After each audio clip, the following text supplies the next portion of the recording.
Bonjour tout le monde. Aujourd'hui, on étudiera ensemble une sikha qui est prise du l'écouter Sechot dans Chelek Tet Vav, le volume 15. C'est la troisième sikha de la parashat Lech Lecha. Une sikha très très intéressante, très très profonde, où le rabbi touche à des sujets essentiels dans le quotidien de chaque juif, dans le devoir de chaque personne de pouvoir approcher le maximum de gens à la Torah, au mitzvot, jusqu'à combien une personne doit être investie dans cette shlichut, dans cette mission. C'est une sikha qui est liée beaucoup avec la sikha de la semaine dernière, la sikha qu'on a étudiée aussi dans Chelek Tet Vav, la troisième sikha de Parashat Noach, vu que le rabbi va discuter le but du monde avant le don de la Torah. Donc déjà, le rabbi va commencer par rapport à ce qui est très intéressant, c'est le découpage des trois premières parachiotes. On connaît tous dans la parashat Bereshit, au début on commence à parler de la création du monde, les 6 jours de la création, puis après Adam et Chava, et après qu'est-ce qui se passe dans le Gan Eden, etc. etc. Et jusqu'à qu'on arrive à la fin, et là la Torah elle nous dit comme quoi il y a une personne qui naît, qui s'appelle Noach. La paracha s'arrête, et puis la semaine prochaine, enfin la semaine d'après, on commence une nouvelle paracha, que là cette fois-ci elle va s'appeler la paracha de Noach, et on discute toute la vie de Noach, le déluge, comment le monde va être effacé, et puis Noach va être sauvé. Et puis à la suite de ça, quand on finit la paracha, et ben là on nous raconte qu'il y a une personne qui s'appelle Avraham qui naît. La paracha s'arrête et là on commence la paracha de Lech Lecha, la paracha de cette semaine, et on commence à nous raconter toute l'histoire d'Avraham. Donc le rabbi a posé la question, a priori, ça serait mieux de découper les parachiotes d'une manière différente, qu'on discute un sujet, on termine, et puis par exemple la paracha de Noach, elle commence par la naissance de Noach, paracha de Lech Lecha qui parle de l'histoire d'Avraham, qui commence par Avraham. Pour lui, ça a l'air que le découpage ici, il est différent de ce qu'on aurait pu penser, et donc forcément qu'il y a un but. C'est ce que le rabbi va expliquer, et qu'en vérité, chaque paracha, c'est une autre période dans l'histoire du monde, et comment chaque période, elle avait son propre aspect et sa propre manière de fonctionner, qu'en fonction de ça, le comportement des êtres humains, le service de Dieu de cette époque était différent d'une génération à une autre, comme on verra dans la sikha, très très intéressant. On commence dans Seif Aleph. Donc, il y a les parashat Lech Lecha, en ce qui concerne la parashat Lech Lecha, qui est le début de l'histoire du dévoilement de Dieu à Abraham. Que Dieu demande à Abraham de quitter sa terre, quitter son pays natal pour aller vers la terre qui le montrera, vers Eretz Israël. Alors, il y a Doa Imrato Shechak Muchadmo, Beshamavik Vogdushan Morasham Nishmato Eden. C'est connu ce que mon beau-père, le rabbi, dit, donc le rabbi Rayat, le rabbi Yosef Yitzhak, dit au nom de son père, le rabbi Rachab. Il dit que parashat Bereshit, i parashat Smecha. Il dit la parashat Bereshit, c'est une parasha joyeuse. Akadosh Baruch Hu bara olamot v'nivraim, Dieu il crée le monde, il crée les êtres. Donc il y a beaucoup de choses qui se passent. C'est une parasha joyeuse. Sofash la parasha omnam eno aref kolkach, mais la fin de la parasha, elle n'est pas tellement agréable. C'est à la fin de la parasha on va discuter comment le comportement des êtres humains, qu'au début Dieu il a créé un monde magnifique, et ben il a changé doucement jusqu'à qu'il y avait un comportement complètement corrompu et que Dieu a voulu détruire la terre. Donc la fin n'est pas tellement agréable, mais d'une manière générale, tout l'essentiel de la paracha est des sujets, sont des sujets joyeux. Mais comme la paracha bichlalut asmechai, ok. Parachat Noach, oseket b'mavul. Par contre, toute la paracha de Noach essentiellement, c'est quoi? C'est l'histoire du déluge. Va réser Shavua Agum. Donc il dit c'est une semaine qui est sombre. On sait qu'on doit vivre tous les jours avec la paracha de la semaine. Donc pendant la semaine de Noach, c'est un peu dur. On vit tous les jours avec le déluge, etc. Avalou Samer Besofo Nolad Avraham Avinu, mais à la fin, c'est quelque chose de joyeux. On parle de la naissance d'Avraham Avinu, que lui va sauver le monde, que lui va être le père de tout le peuple juif. Avala Shavua Samer Behemet ou Parashat Lech Lecha. Alors c'est vrai qu'il y a des joies dans la parashat Bereshit, dans l'essentiel de la parasha, dans la parasha de Noach à la fin. Mais la vraie joie, c'est quand c'est dans la parasha de Lech Lecha. Shebechol echad mimei Shavua Chaim im Avraham Avinu. Car tous les jours de la semaine, on vit avec Avraham Avinu. Chaque jour de la semaine, quand on étudie la paracha du jour, on étudie encore une fois sur Abraham. Il a fait ci, il a fait ça, il est parti là, il est parti là-bas. Tous les jours, on vit avec Abraham, donc la vraie joie se trouve dans cette paracha. Ça, c'est ce que le rabbi Rachab dit. Maintenant,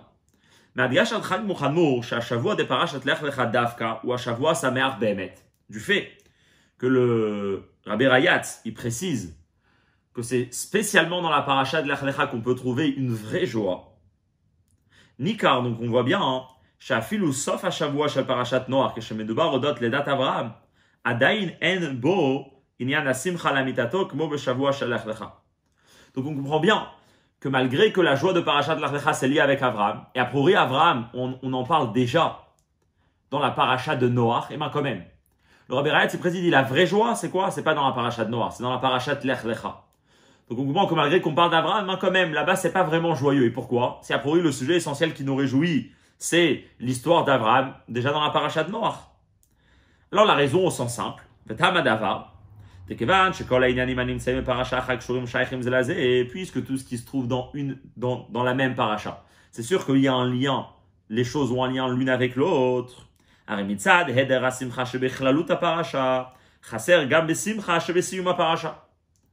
Donc puisque tout ce qui est dans la paracha noire c'est lié l'un avec l'autre, alors c'est vrai qu'à la fin on se réjouit parce qu'on apprend sur la naissance d'Abraham, mais tous les jours avec quoi on vit?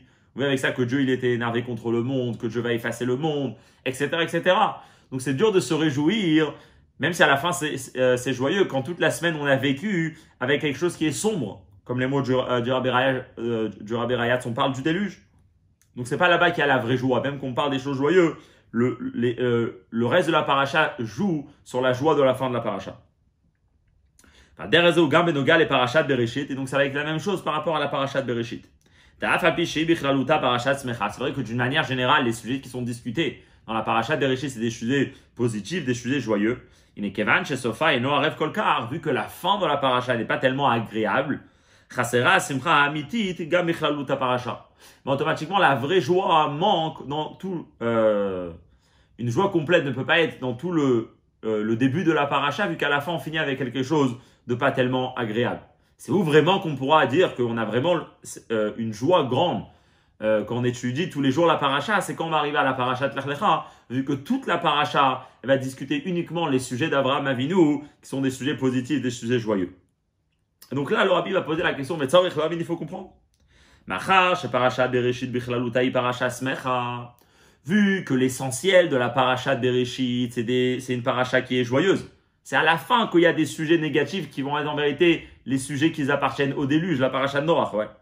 Ou parashat Noach bichlaluta, Ishavu Agum. Et d'une manière générale, la parashat Noach, c'est la semaine qui est sombre. C'est la semaine où on discute des sujets qui sont pas très bien. לכאורה הייתה חלוקת הפרשיות צריכה להיות באופן כזה, שהסיום הבלתי ערב של פרשת בראשית יהיה ההתחלה של פרשת נוח. On aurait dû découper les parachiotes d'une manière que la fin, qui est pas tellement agréable de la parashat Bereshit, soit le début de la parashat Noach. Comme ça, on a un sujet dans parashat Bereshit, un deuxième sujet dans parashat Noach, et pareil.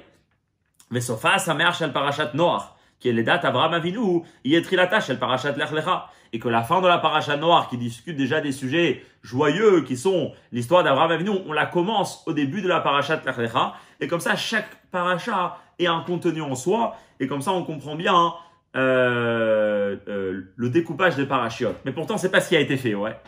Donc c'est sûr que si ça n'a pas été fait de cette manière, c'est que forcément qu'à part la joie qu'on est en train de discuter jusqu'à maintenant, c'est sûr qu'il y a quelque chose d'autre qui est discuté dans la paracha de Bereshit, que pour cela, on a besoin d'avoir à la fin l'histoire de Noach, et dans la paracha de Noach, à la fin, on a besoin d'avoir l'histoire d'Abraham, etc., etc., comme on verra à la suite de la Sikha.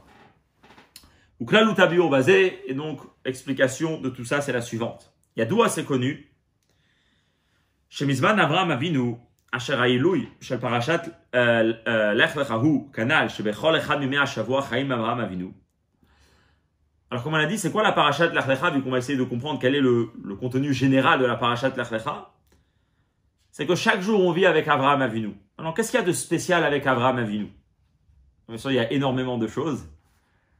Mais on va essayer de voir dans la Gemara, dans Chassidut. Alors, c'est connu ce qui est rapporté dans la Gemara, que Avraham Avinu echel ha'atkufa shel shna alafim Torah. C'est à partir de Avraham que les 2 millénaires de la Torah ont commencé. C'est la fameuse Gemara que le Rabbi ramène dans Masechet Avodah Zarah d'Aftet. Là-bas, on dit que le monde a été créé pour 6000 ans. Il y a les 2 premiers millénaires, ça va être les millénaires de Tohu, où il n'y aura rien de spécial a priori qui va se passer, il n'y a pas encore la Torah. Après, il y a encore 2 millénaires, ça va être 2 millénaires de Torah. Après, il y a les 2 derniers millénaires, c'est les 2 millénaires de Mashiach. Et comme la Gemara dit, on n'a pas encore mérité. On est déjà rentré dans le 5e millénaire. On entame déjà un peu le 6e. Et pourtant, on n'a pas encore mérité à Mashiach. Mais en tout cas, c'est quand que les 2 millénaires de la Torah ont commencé. C'est à partir donc de l'année 2000. Alors, c'est quand que la Torah elle a été donnée. C'est en l'an 2448. Qu'est-ce qui se passe l'année 2000? Alors, Avraham Avinu est né en l'an 1948. Donc, la Gemara là-bas, elle dit, comme il était à l'âge de 52 ans, Avraham, c'est là où on voit dans la Torah qu'il a commencé. Il y a différentes preuves. Rabbi, il a toute une note à la suite de la Sikha. C'est la note 14 où il discute le sujet. En tout cas, on voit qu'Avraham Avinu, à l'âge de 52 ans, il a commencé à influencer les gens vers la Torah. Donc, c'est pour ça qu'à partir du deuxième millénaire de l'an 2000, c'est là que ça a commencé la période de la Torah à travers Avraham Avinu. Donc, ça, c'est premièrement. À part ça, on voit qu'Avraham, c'est qui? C'est Vehuaya Arishon, mais à Avot, Sheitri le Ta'achana le Matan Torah. Avraham, c'est le premier des trois patriarches des Avot qui a commencé la préparation au don de la Torah. Il y a eu le don de la Torah qui va être donné plus tard. Il y a quelque chose qui a changé à travers le don de la Torah. Et Avraham Avinu, il a commencé à préparer le terrain, si on peut dire, pour le don de la Torah. Alors, qu'est-ce que c'est le don de la Torah? Alors, on connaît tous ce qui est rapporté dans Chassidut, que l'idée du don de la Torah, c'est quoi? C'est de relier les Elyonim avec les Tartonim. C'est de rendre ce monde matériel, ce monde physique, quelque chose de divin.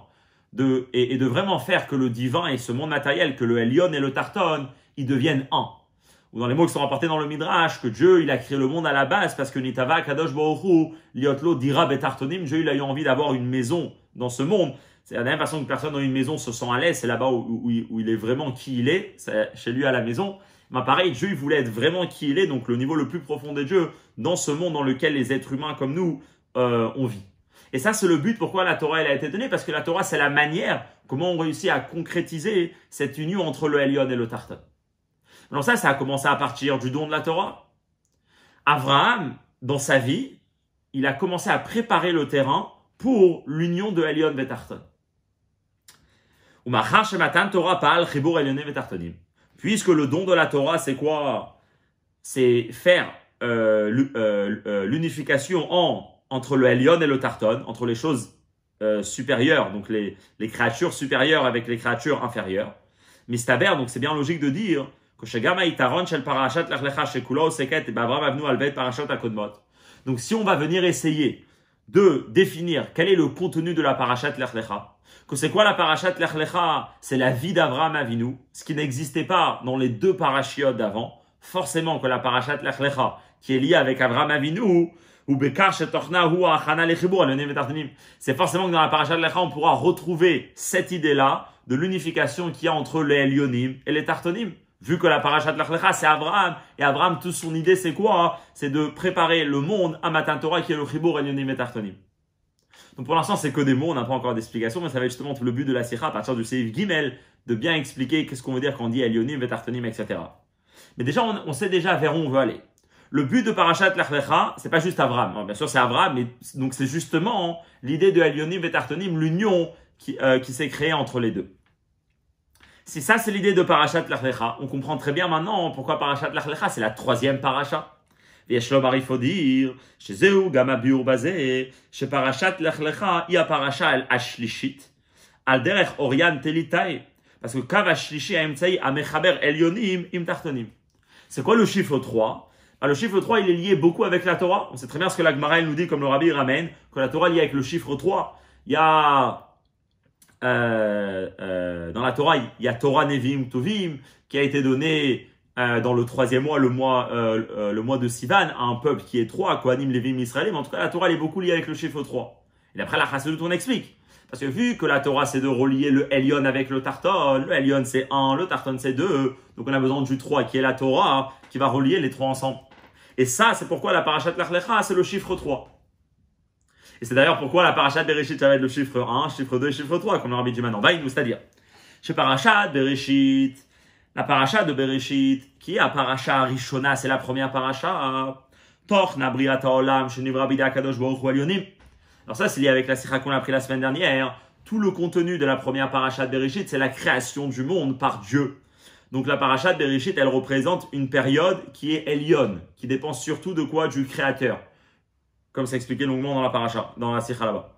Torna shel parashat Noach, a parasha Shnia, ou Zikur Hamata, aleda avodat Noach ish tzadik, ou bifrat aleda mabul tartonim.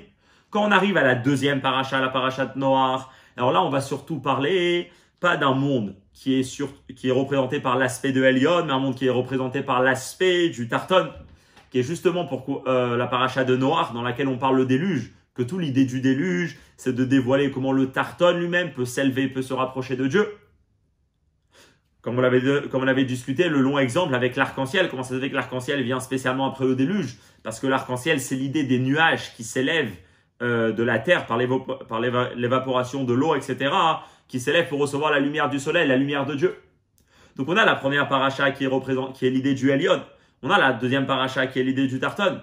Et puis après on arrive à la troisième paracha, parachat Lech Lecha, à paracha Shleshit, Inyana, Chibur Elyonim et Tartonim. C'est l'idée de rattacher les Elyonim avec les Tartonim, de relier Dieu avec le monde, de relier la volonté de Dieu qui était à la base, au départ de la création, avec l'effort de l'être humain, que l'être humain lui-même devient un kéli, devient un réceptacle pour recevoir la lumière de Dieu.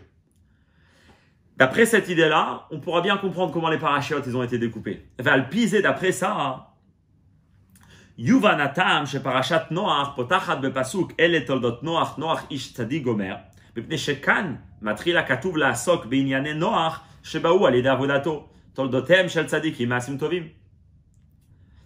Alors on comprend bien. Dans la parachat Noach, il y a une idée qui est représentée, le zikur hamatal, l'élévation de la créature en bas pour pouvoir se rapprocher de Dieu. L'effort de l'être humain. Donc c'est pour ça qu'on commence à parler par voici les générations de Noach. La Gemara dit c'est quoi les générations d'un tzaddik? C'est quoi les générations d'un tzaddik? C'est quoi les enfants d'un tzaddik? C'est ses bonnes actions. Les actions qui viennent par l'effort de la personne. Donc comment on commence la parachat Noach qui est justement représentée l'idée du zikur hamata par les actions de Noach, par les efforts que Noach a fait. La naissance de Noach, c'est pas lui. Ledat Noach v'chulu ad ve'Noach matzachen ben Hashem. שהמניינים שנפעלו בעיקר לא מצד עבודתו, אלא מצד התערות הדילאלה, ולכן הם שייכים לפרשת בראשית. Par contre, la naissance de Noach, jusqu'à ça que la paracha de Parashat Bereshit, elle finit en disant « Et Noach a trouvé grâce aux yeux de Dieu », c'est pas quelque chose que Noach a atteint à travers son propre travail.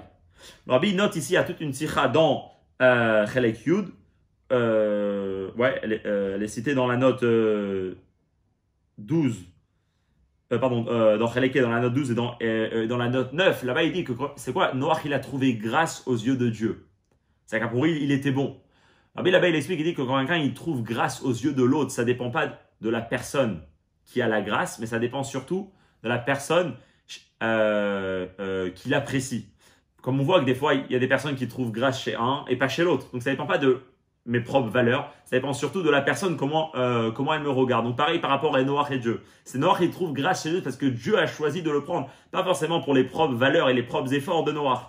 Donc si c'est Dieu, c'est Parashat Bereshit. Si c'est l'effort de l'être humain, c'est Parashat Noach. Donc là, c'est les Toldot Noach, c'est le début de la paracha. Et le Rabbi il dit dans la note 11, d'ailleurs, aussi d'après le sens simple, on peut expliquer pourquoi l'histoire de Noach, elle se termine dans la Parashat Bereshit, la naissance de Noach. Parce que là-bas, on discute surtout, non, on va lire dans les mots, je sais pour Améora de Noach chez la Tzmomatri le Parashat Noach que Machen, qu'elle est date Noach Vechulua de Noach Matzachem Ben Hashem, Emprad, Besefer Srir Atolot Adam. Tout le but de la Parashat Bereshit là-bas, c'est qu'on raconte les descendances et l'histoire depuis Adam Arishon. Donc même quand on parle de Noach, c'est pas pour parler de Noach, c'est surtout pour parler comment Noach, c'est la 10e génération de Adam Arishon. Donc c'est pas le propre effort de Noach, c'est surtout ça qui descend de Adam Arishon. C'est où vraiment on commence à parler des propres valeurs que Noach a acquis dans sa vie, c'est dans la parachat de Noach. Et c'est cette même idée-là qu'on va retrouver pour comment la parachat de Noach va se terminer avec la naissance d'Abraham. C'est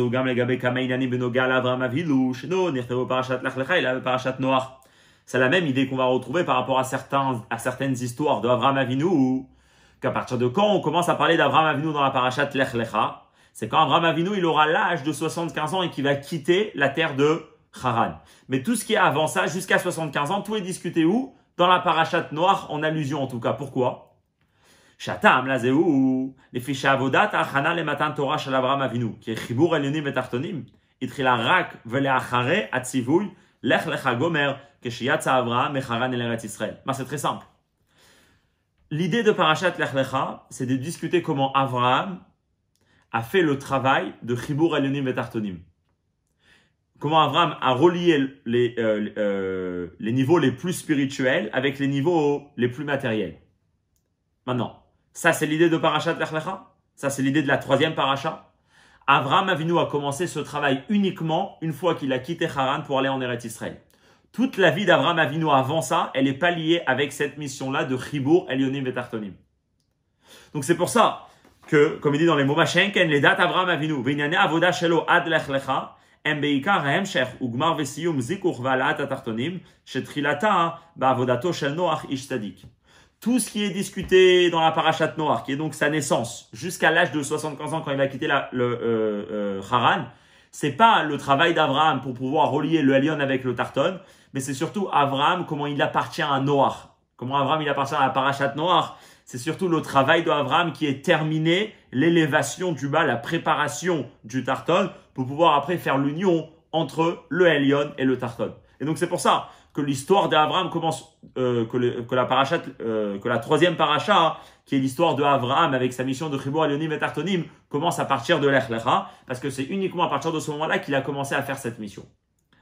Jusqu'à là, il n'y avait pas beaucoup d'explications, c'est juste des idées qui étaient discutées. À partir du Seif Gimel, le Rabbi va vraiment rentrer dans l'explication. Donc juste pour résumer, qu'est-ce qu'on a vu ici? C'est que le but de la Torah, c'est de faire le lien entre le Elyon et le Tarton. Avant ça, il y a une préparation qui va être faite à travers Avraham. Et avant ça, il faut d'abord qu'il y a la période du Elyon et la période du Tarton. La période du Elyon, c'est la parasha de Bereshit. La période du Tarton, c'est la parasha de Noach.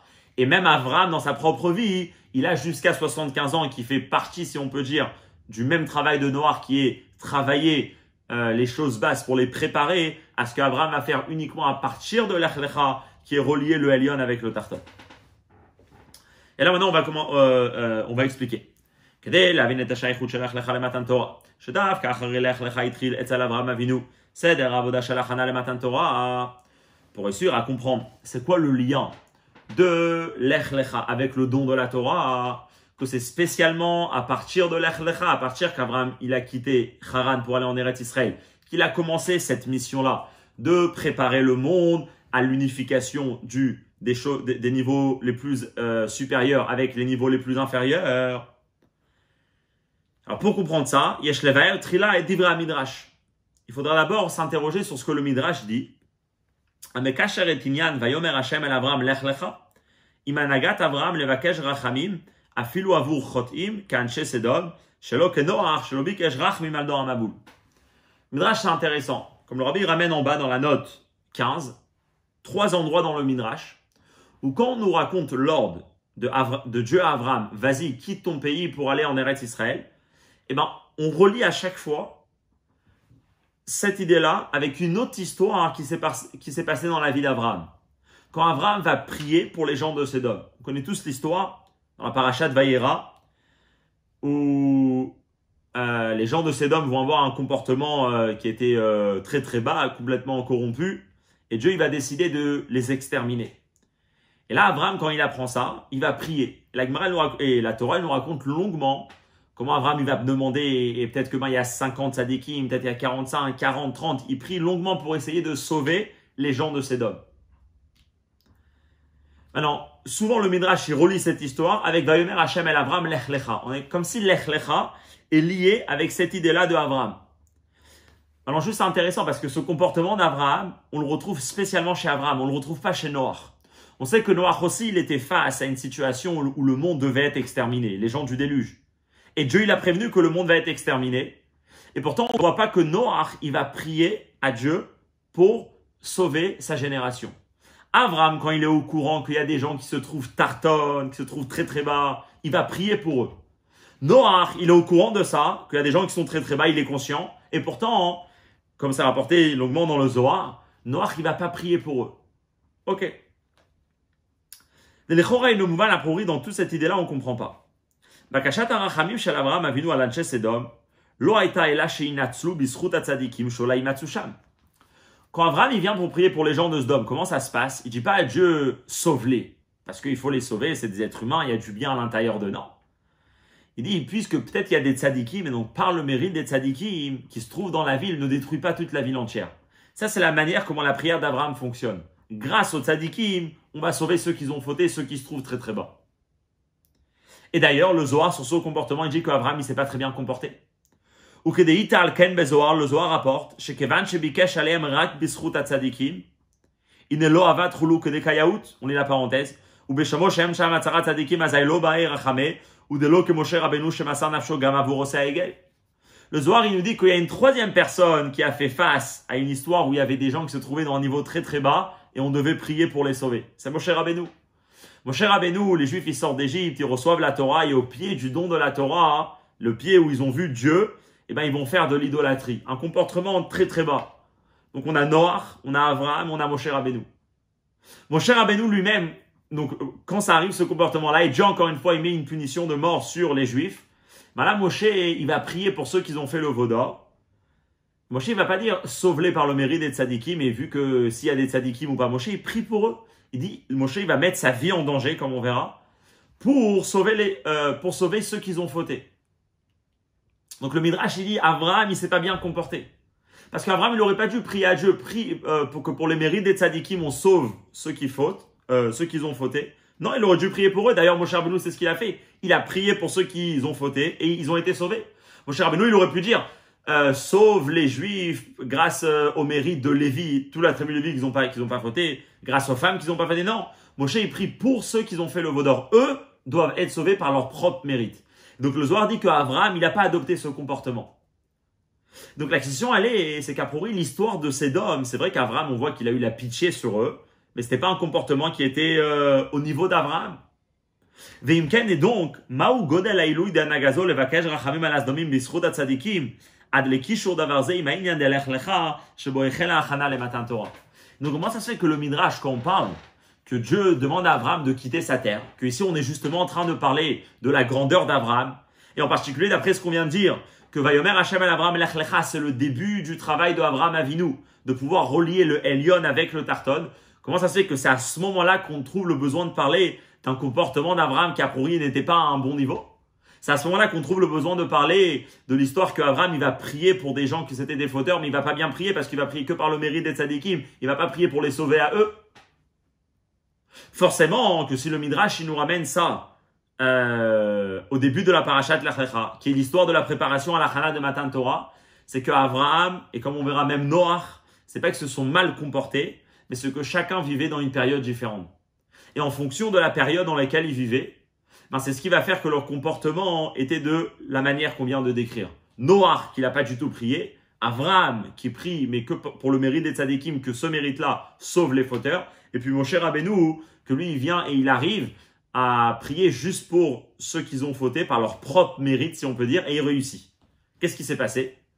En fait, le Rabbi dit c'est justement lié avec l'idée de Elyon Vetarton. C'est quoi prier? Prier, c'est de dire que malgré qu'il y a quelqu'un qui se trouve dans une situation dans laquelle il ne doit pas être sauvé, il doit être puni, donc il se trouve dans un Tarton, et bien quand même, par la force du Elyon, eh ben, on va faire que le Tarton va être sauvé.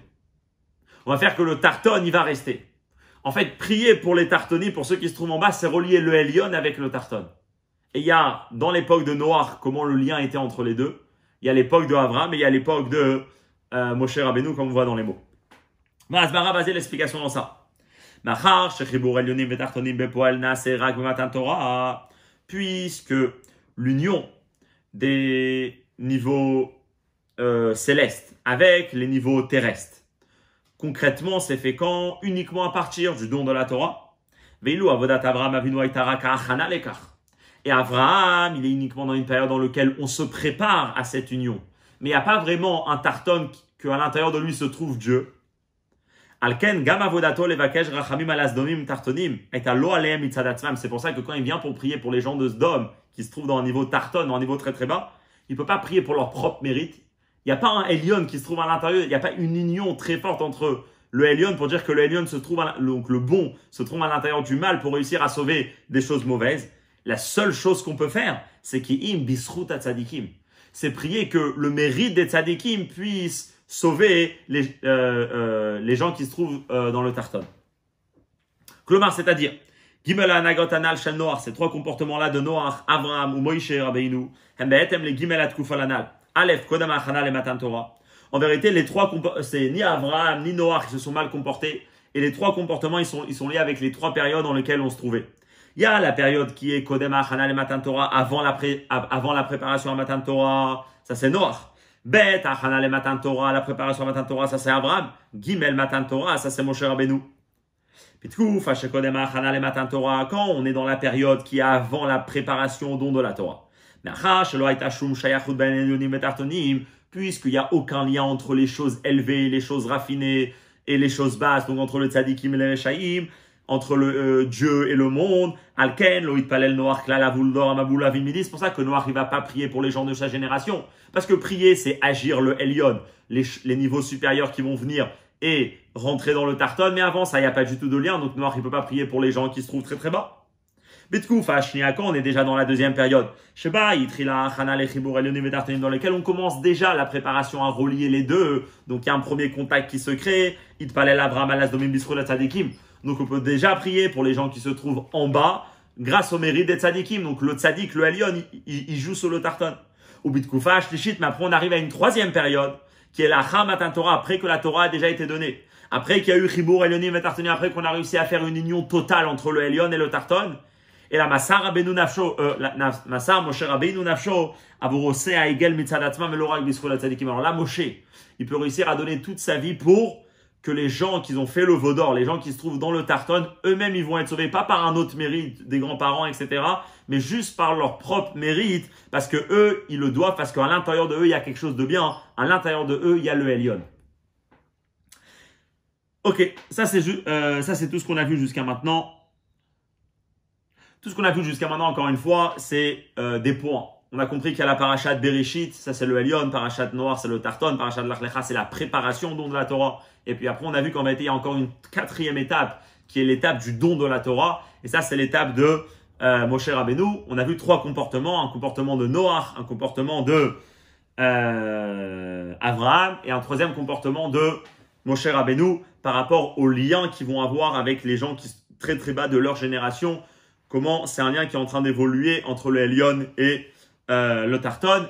Mais encore une fois, jusqu'à maintenant, il n'y a pas beaucoup d'explications. C'est à partir du Seif Dalet que le Rabbi va vraiment expliquer toutes ces notions-là. Et en vérité, ce qu'on va voir, c'est qu'en vérité, tout le monde, jusqu'à Matan Torah, c'est une étape comment le monde est en train, si on peut dire, d'évoluer pour pouvoir réussir à arriver au moment du don de la Torah dans lequel on pourra vraiment imprégner les choses les plus basses de choses très très élevées, qui est donc Chibur, Elyonim, Betartonim. Donc cette différence entre les trois périodes qu'on a citées, Noach, Avraham et Moshe Rabbeinu, et le lien qu'il y a entre ces périodes et les comportements de Noach, Moshe, Avraham eux-mêmes par rapport au lien avec les gens de leur génération qui se trouvaient dans un niveau très très bas. Et pareil, on a aussi au début de la Sikha dit qu'il y avait avant Avraham, il y a deux périodes en vérité. Il y a la période de Noach et il y a la période de Bereshit. Il y a la période de Noach dans laquelle on commence à élever le bas, on commence à parler de l'effort du bas qui est en train de se rapprocher du haut. Et on a Ve'atkufa shel parashat Bereshit, Shazam, Shachavash, Pabolam, Aitamitsad, Malakanal. Mais après, on a une période qui est même avant ça, qui est quand le monde existe surtout du fait que le Elyon est en train de l'aider. Alors maintenant, c'est intéressant. Parce que, quelle est exactement la période de Parashat Bereshit? Un Parashat Bereshit, on dit que c'est une période qui dépend surtout de ce que Dieu a eu envie le monde. Et donc, même si le monde n'a pas une vraie raison d'exister, eh ben, le monde existe par la bonté de Dieu. Est-ce que ça veut dire que le monde il est complètement bas? On voit que non. On voit qu'il y a des gens qui existent dans ce monde, donc ils existent dans le Tarton, et pourtant c'était des tzadikim, comme on verra à la suite. Donc qu'est-ce que ça veut dire exactement qu'on a le monde du Elyon, le monde du Tarton, on a la Achana au Chibur, et après on a le Chibur lui-même. Alors tout ça, Yuvan, Betosefet, Biur, tout ça on pourra bien comprendre en introduisant Allez des Mashal, Mashpat, Asechel, Merav, les Talmid, Sheeshnam Bazé, Gimel, Ofanim, Klalim. En vérité, tout ça, on pourra bien le comprendre quand on va donner l'exemple suivant, qui est, en vérité, c'est un exemple qui est magnifique parce qu'en vérité, il va vraiment nous expliquer quel est ce lien-là qu'on est en train de parler jusqu'à maintenant. En fait, le don de la Torah, c'est quoi? C'est réussir à prendre le monde dans lequel on vit, qui est un monde très très bas, et pouvoir le transformer en un monde de Elokut, un monde divin. Mais en fait, ce qu'on va voir, c'est quoi? C'est que pour prendre quelque chose qui est très bas et l'élever à quelque chose de plus haut, il y a des étapes. Et en vérité, ces étapes, c'est toutes les périodes qu'on a décrites jusqu'à maintenant. Pour donner un exemple, pour concrétiser ces étapes-là, on va donner l'exemple d'un maître avec son élève. Donc, le maître, ça va être le Elyon. L'élève, ça va être le Tarton. Et on parle ici d'un maître, un Rav, qui est vraiment un très très grand génie, très très fort. Il a étudié énormément dans sa vie. Et un beau jour, il voudra enseigner à son élève. Donc c'est là qu'il y aura un contact qui va se créer entre le Elyon et le Tarton. Maintenant, ça même, on verra que comment un enseignant enseigne à l'élève, il peut avoir 3 méthodes, il y a 3 façons. On est seulement magnifique, Pachout, dans le Chinour. Quelle est l'idée, quel est le but d'un enseignant qui vient enseigner à ses élèves, du maître qui vient enseigner à l'élève? Alors il dit comme ça. Au fait, ou la première manière, c'est Sha'arav melamed et atalmid umevar lo rak et devar asechel sheu mashpia lo. Il y a le maître qui s'est fatigué énormément sur une certaine idée. Il a travaillé énormément, il a trouvé un nouveau chidouche. Et donc il décide de donner ça à son élève. Non, les capacités de l'élève ne sont pas autant fortes que les capacités du Rav. Donc l'élève lui-même, même s'il va se fatiguer énormément dans la Gemara, il ne pourra jamais réussir à trouver le chidouche que son maître a trouvé. Et puisque là, son maître, il a déjà travaillé dessus, et c'est un maître qui est très doué, donc il réussit à donner toute cette sagesse profonde à son élève. Et comme ça, l'élève, qu'en vérité, c'était un Tarton, donc c'est à quoi Tarton? Il était beaucoup plus bas que son maître. Concrètement, à l'intérieur de sa tête se trouve une idée très profonde qui se trouvait dans la tête de son maître. Aval eno mitmaser el atalmid el lamdo beofen sheyuchal lehatzig beatzmo dvar sechel. Mais dans le côté, ce maître, donc ce même maître, ce qu'il va donner, c'est qu'il va donner toutes les idées que lui, il a travaillé à son élève. Mais il ne va pas donner le moyen à son élève, que l'élève lui-même peut réussir à se fatiguer pour comprendre une certaine Gemara, par exemple. Quand il lui donne les sujets que lui-même il a travaillé, il arrive à tout lui donner, et l'élève comme ça, il s'élève d'une manière très très forte, il reçoit énormément d'idées du Rav. Mais le Rav lui a jamais montré un chemin pour comment réussir à se travailler pour soi-même réussir à comprendre quelque chose, soi-même réussir à faire un chidouche. Ça, c'est le premier maître. À Ofen Abed, par contre, il y a une deuxième manière. C'est quoi? Rav noten la talmid derech. Ou melamdo beofen kaze sheyuchal lilmod ulavin bekoach atzmo. C'est pas un maître qui va être occupé de donner toutes ses sagesses profondes à son élève. Lui, son but, c'est quoi? C'est que son élève de lui-même un jour puisse ouvrir un livre et tout seul réussir à comprendre ce qui est écrit. Donc, qu'est-ce qu'il va transmettre à l'élève? Comment il va influencer son élève, ce maître-là, le deuxième? Il va l'influencer, qu'il va lui montrer comment réussir à étudier. Alors, bien sûr, de montrer comment réussir à étudier, c'est beaucoup moins profond que les idées profondes que le Rav avait développées. Parce que les capacités de l'élève aujourd'hui, ils ne sont pas au niveau du Rav pour pouvoir réussir à tout seul apprendre quelque chose de très très fort. Ils sont à son niveau à lui, qui est un niveau beaucoup plus bas que le Rav. Donc, quand le Rav va être occupé de lui montrer comment étudier une Gemara, dans l'exemple qu'on a pris, il sera obligé de descendre de niveau par rapport à la sagesse profonde qu'il avait avant. Donc, c'est quoi le mieux? De donner des choses très très élevées à un élève ou de enseigner à un élève comment réussir à étudier? Il dit au Mouvan, on comprend bien, en vérité, dans chaque méthode qu'on a vue, chacun il a une qualité. Par rapport aux facultés de l'élève, à Ofen Hashenin Aleyoter, la deuxième manière, c'est la meilleure.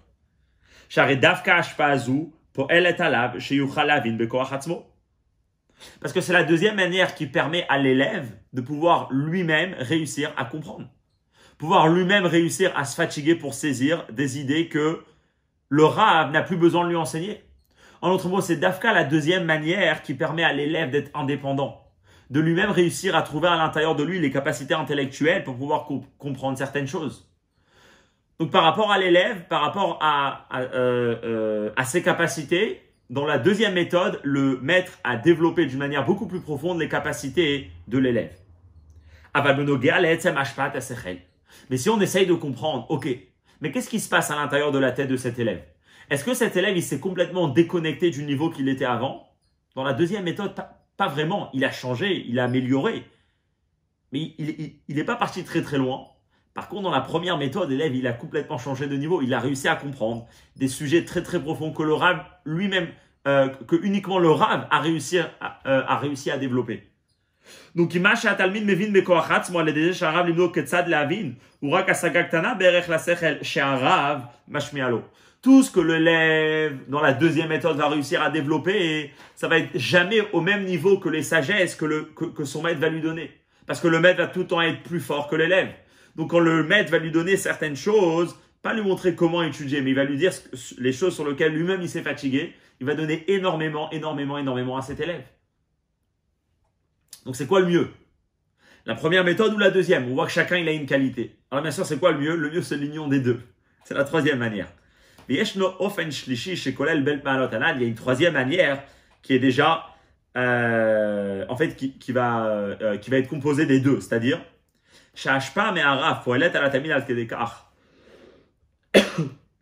que le Rav, il doit réussir à influencer son élève d'une telle manière que qui va tellement développer les capacités intellectuelles de son élève à un tel point que l'élève développe les mêmes qualités et les mêmes facultés que son maître. C'est-à-dire,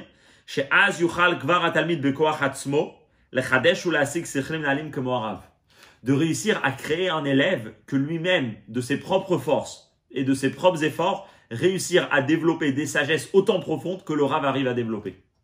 Et ça, c'est vraiment quand le Elyon a transformé le Tarton. C'est vraiment quand le maître, il a réussi à changer le Tarton. Dans la première méthode, le Elyon, il a donné énormément de choses au Tarton. Le maître, il a donné énormément de profondeur à l'élève. Mais c'était pas, ça appartient pas vraiment à l'élève. Il s'est pas fatigué pour ça. Dans le deuxième, l'élève, il s'est vraiment fatigué sur quelque chose, mais c'est à son niveau à lui, beaucoup plus bas que le niveau du maître. Dans la troisième méthode, là, on arrive à quoi? À vraiment transformer l'élève à un tel point que lui-même, il devient comme le maître. Et ça, c'est la meilleure manière d'éducation. Où on a réussi à prendre un élève que lui-même, il devient indépendant. Et indépendant comme l'indépendance du Rav. L'indépendance où lui-même, il est dans le bon chemin, où lui-même, il est à un niveau qui peut donner autant que ce que le Rav arrive à donner. Ces trois manières-là, et ces trois étapes,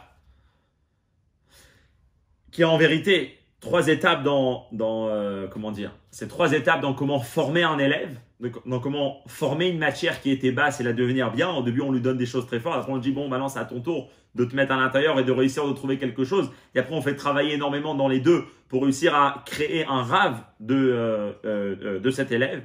Mais en vérité, ça, c'est l'histoire des trois périodes qu'on a parlé jusqu'à maintenant. Ça, c'est l'histoire de Bereshit, de Noach et de Lech Lecha, comme on va voir dans les mots. Veyesh lomar, shegimel tkufa de parashat Bereshit, Noach ve Lech Lecha, henal derech u bedugmat gimel ofanim anal. Les trois périodes, c'est justement les trois façons qu'on vient de décrire. Avodat hatzadikim ma'asara dorot madam ve'ad Noach הייתה בעיקר מצד ההשפעה מלמעלה, ולא הייתה קשורה כל כך עם כוחם ופעולתם של אותם צדיקים גופה. Comme on a dit, même dans la période au début de l'histoire, quand le monde a été créé, il y avait des tzadikim. Mais c'est des tzadikim, donc ils sont dans un monde tarton, ok? Mais ça va être des bons, donc ça va être des justes. Mais c'est des justes qui vont dépendre essentiellement de la force que Dieu leur donne, de ce qu'on appelle Itaruta d'Il-Ela, du réveil de haut. C'est pas des gens qui vont être tellement convaincus de Dieu et de la divinité que leur nature, quelque part, aurait changé pour être quelqu'un qui est sûr que la Torah, c'est quelque chose de vrai.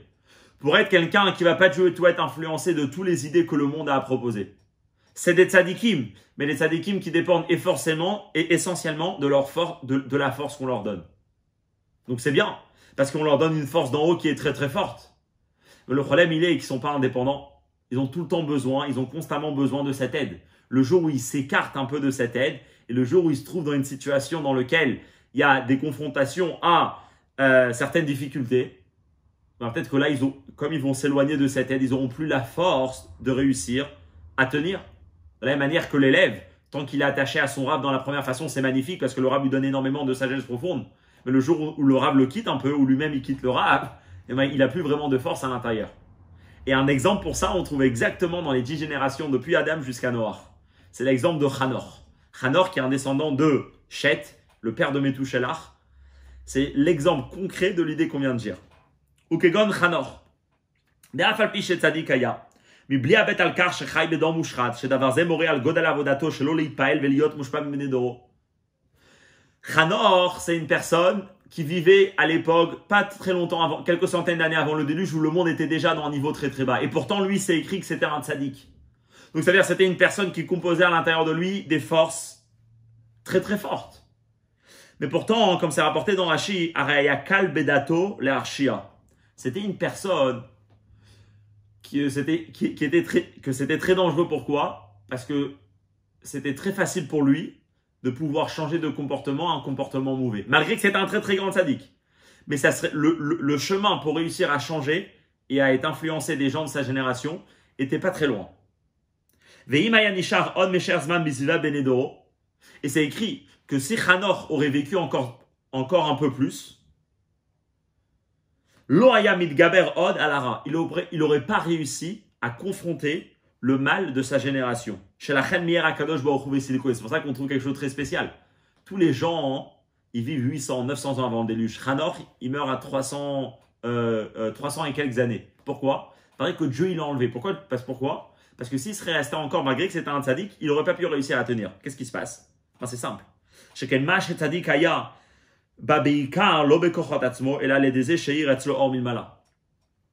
Parce que ça, que c'était injuste, ça qu'il était fort dans son attachement à Dieu. C'était pas par ses propres forces, c'est par sa propre nature, mais c'était surtout une force que Dieu lui avait donnée. Donc s'il aurait duré encore plus de temps il aurait vécu encore plus de temps dans ce monde complètement mauvais comme il était à l'époque. Il se retrouve dans une situation dans laquelle la lumière qu'on lui a donnée n'est pas autant forte pour pouvoir confronter le mal, comme l'élève qui quitte son maître. Alors de ses propres forces, il n'aurait pas pu réussir à rester au même niveau qu'il était avant, parce que tout ce qu'il était avant, c'était son attachement à son maître. Une fois qu'il a quitté son maître, il n'a pas de force intérieure, Dieu il enlève de ce monde. Donc Vedavarze, ou Bedugmata Ashpa, Beofen Aleph, שאף שהתלמיד משיג את השכל שהרב משפיע לו ומתייגע בו, אינו יכול לחדש שכל בכוח עצמו. Et donc ça c'est justement l'exemple qu'on vient de dire avant, que c'est vrai que l'élève il a énormément de force et il se fatigue dans les idées que son maître lui a données, comme Hanor que c'était un tzaddik, forcément qu'il a fait des efforts, mais ça dépendait surtout de l'aide qu'il recevait de Dieu. Mais de lui-même réussir à développer un nouveau chidouche, des nouvelles forces, ça il pouvait pas. Après, on passe à la deuxième étape, et ça, c'est depuis Noach jusqu'à Abraham, la paracha de Noach. Avodat, tzadikim asara dorot min Noach ועד Abraham, כבר הייתה בעיקר לא מצד האור מלמעלה, אלא מצד כוחם ופעולתם. Par contre, quand on passe depuis l'histoire de Noach jusqu'à Abraham, alors là, c'est des gens que leur service de Dieu va surtout dépendre, pas de l'aide de Dieu, de leur attachement à quelque chose de plus élevé que leur nature, mais ça va être surtout un attachement à Hachem qui va dépendre de leur propre effort et de leur propre nature. Alors quand c'est quelque chose qui est vraiment imprégné, quand la personne elle est vraiment unie avec l'idée qu'il est en train de faire, c'est devenu sa propre nature, c'est pour ça qu'on trouve quelque chose d'intéressant. Que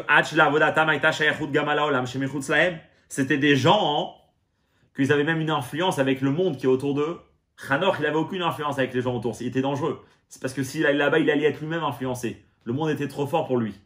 On verra, comme le Rabbi va dire maintenant, Noach il avait du lien avec, il leur a dit de faire tchouva. Comment Noach il a pu aller?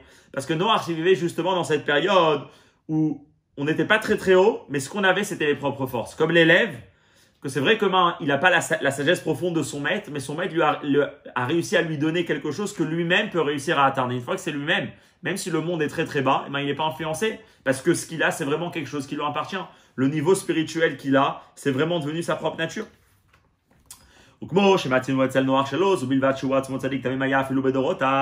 Comme on trouve par rapport à Noach que pas seulement que Noach était un bon juif, pas un bon juif, il n'avait pas juif encore, mais c'était un bon tzaddik, c'était un juste, même dans ses générations, c'est-à-dire même dans l'époque dans laquelle il vivait, qui était une époque vraiment corrompue, un tel point qu'il y avait besoin du déluge, et ben Noach était resté tzaddik, velo kalbedato le rachat, et pour lui c'était pas, il n'y avait pas de danger que peut-être il devient un rachat. Et là, il était ramusant encore plus que ça. Ou Riar Gamedor Maboul va la Chouva. Il est parti à Soulaim Chouva. Il est parti voir les gens du Maboul. Il leur a fait des reproches. Il leur a dit faites tes Chouva. Valachal Kama Kama Haramaboul. Shazaleda Vodat Akorbanot. Paal Noach. Et Aftachat Akadosh Baruchou Losif Gomer Lishvotu. Ve'ad Leot Abrid Dakesh et Amoral Zikur Hamata. En particulier, comme on a appris longuement la semaine dernière, après le déluge, que toute l'idée du déluge, c'est qu'une fois que Noach a fait des Korbanot, il a réussi à créer chez Dieu cette idée-là que le bas s'est élevé et que maintenant pour tout le temps il y aura quelque chose qui va rester à l'intérieur du bas, donc à l'intérieur du monde, qui va tout le temps le permettre de pouvoir revenir chez Hachem, qui montre que quoi que Noach il a eu quelque part, par son mérite, par le déluge, il y a eu une influence dans le monde, que maintenant il y a quelque chose qui a changé dans ce monde bas. Ça, c'est d'un côté, on voit que ce que Noach il avait, ça lui appartenait vraiment. Mais d'un autre côté, on voit que Noach il avait un autre problème. Mais ça, c'est justement ce qui va être expliqué. Parce que la vérité que Noach, c'est une personne que beaucoup de gens, on a du mal vraiment à décrire. Alors, qui c'était exactement Noach? C'était un tzaddik, c'était pas un tzaddik, parce qu'on voit que des fois, il a eu aussi un comportement qui était, comme on va voir, mikatne amana. Il avait une émouna qui était toute petite. On sait très bien que Noach, malgré qu'il a construit la Teva pendant 120 ans, pourtant, ça arrive le jour du déluge, il veut pas rentrer dans la Teva. Il se dit non, c'est pas sûr que ça va se passer, etc. C'est que Dieu, il a eu besoin de ramener la pluie. Il a dit, ah ouais, effectivement, il y a un déluge, il faut que je rentre et je sois sauvé. Alors, qu'est-ce qui se passe avec Noach? D'un côté, il est très fort. Il arrive à tenir dans une génération qui est très très basse. Mais d'un autre côté, dès que ça arrive à la Emouna, il lui manque quelque chose. C'est quoi l'explication? C'est justement l'idée qu'on vient de dire. Voilà, falpikan mais quand même. מצד זה גופה שהעבודה אז הייתה קשורה עם המתת תחתונים, שהוא מצד עצמו בין ארוך ללוקות עליונים. Mais d'un autre côté, le fait même que Noach, tout son travail dépend uniquement de lui, et c'est pas du tout lié avec le Elyon, avec le divin, qui est Ben Aror, quand on est dans l'époque avant Matan Torah, qui est sans aucune commune mesure, avec le Tarton. Donc tout le service de Dieu, de Noach, dépend uniquement de ses propres valeurs, de ses propres forces. Alors même s'il avait un lien avec Dieu, mais c'était un lien avec Dieu, c'était un lien avec Dieu qui était réduit et limité en fonction des valeurs et des forces qui existent à l'intérieur d'une créature terrestre. Et puisqu'une créature terrestre n'a pas du tout de lien avec une créature spirituelle, avec Dieu, avec le Créateur, donc Noach avait un lien uniquement avec un Dieu qui était un Dieu à son niveau. Comme on verra exactement ce que ça veut dire. Ve'ad, asher Noach mikatne amana aya, shasagato belokut aita beikar beotam inanim amvanim besechel anivraim tartonim, velo inane olokut shatfisa bahem irak al yede emuna, shelemala me'asechel elyonim, ayu etzlo bekatnut mikatne amana. C'est pour ça que on va comprendre Noach. Noach, c'est écrit qu'il avait une petite emuna. Alors d'un côté, Noach, il est très fort, il n'est pas influencé. D'un côté, il a une petite emuna, mais c'est simple.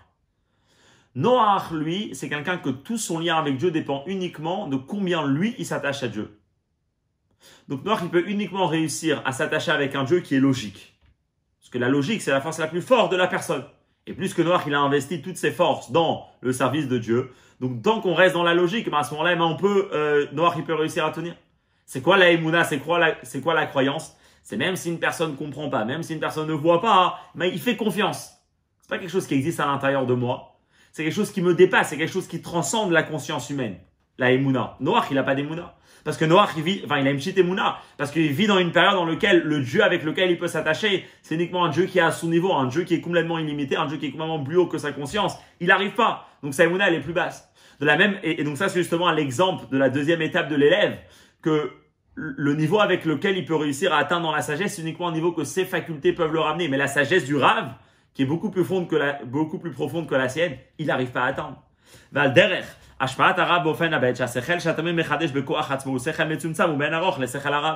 c'est en l'autre mot, Noach, il représente l'idée que le Tarton, il n'a aucun lien avec le Eliod, mais le Tarton se travaille pour réussir à s'élever au niveau le plus haut que lui il peut atteindre. Et donc plus que la force la plus haute qui existe, c'était la logique. Ça c'est le niveau que Noach avait atteint. La Emouna, Noach il l'avait pas.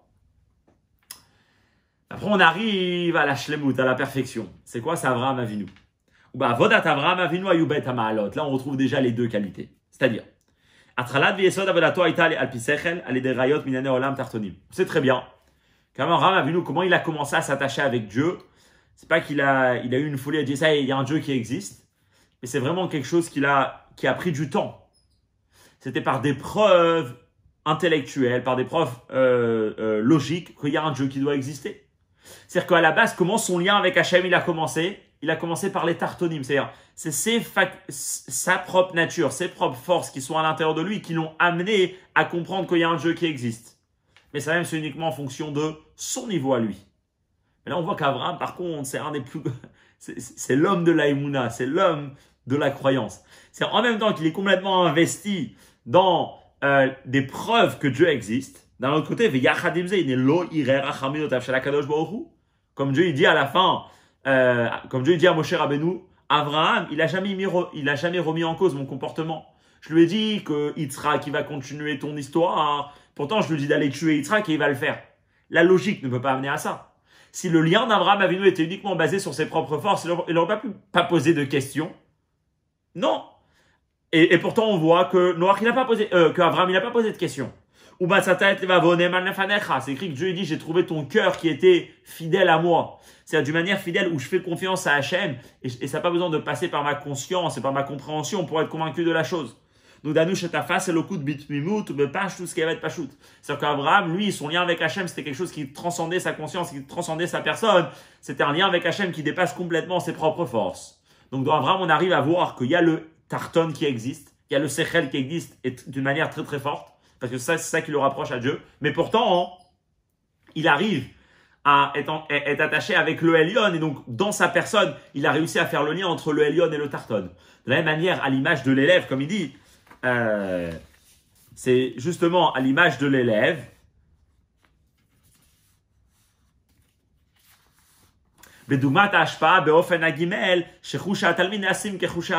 C'est à l'exemple de l'élève que ses facultés ont changé pour être les mêmes facultés que le maître. En d'autres mots, il est devenu indépendant comme le maître. Pareil, Abraham, il est devenu comme Hachem, si on peut dire, dans le sens où il était complètement attaché à Dieu. Et même en étant un tarton, il y avait le Elyon qui était complètement imprégné à l'intérieur de lui. Donc on voit ça par rapport au propre comportement d'Abraham, qu'il avait et le Sechel et la Emouna. Et on voit ça aussi quand Abraham, il est venu propager le nom de Dieu dans le monde. On sait très bien, comme ça raconté dans la Torah, qu'Abraham, il était occupé essentiellement avec quoi? Avec dire aux gens qu'il y a un Dieu qui existait. Et maintenant, ça aussi, on peut voir le lien entre le Elyon et le Tarton.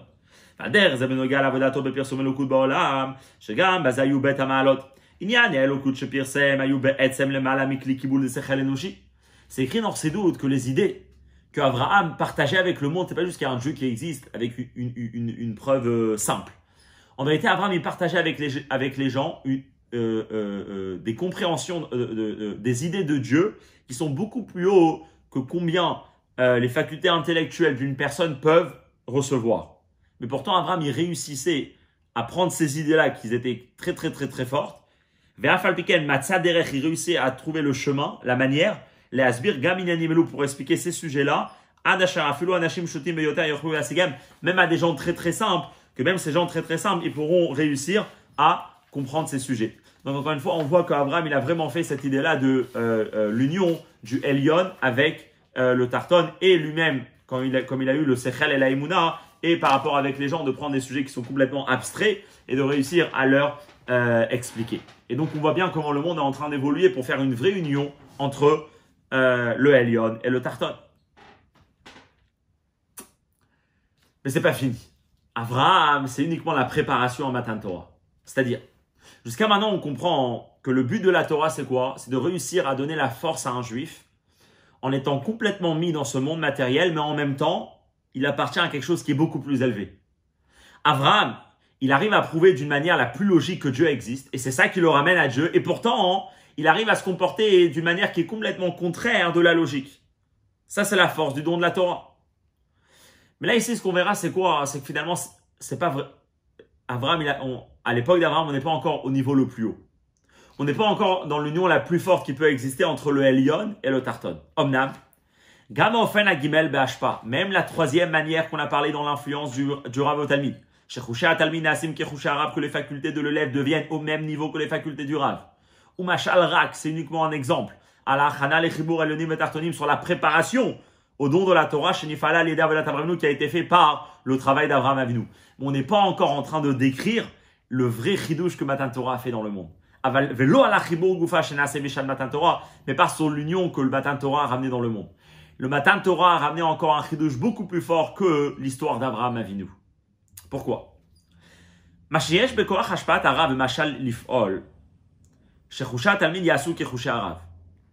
que jusqu'à maintenant, on parlait qu'il y a un Elyon qui est appelé le maître, il y a un Tarton qui est l'élève, et le Rav, il réussit à transformer l'élève d'une telle manière qu'il arrive à être investi dans l'idée qu'ils sont en train d'étudier au même niveau que le Rav.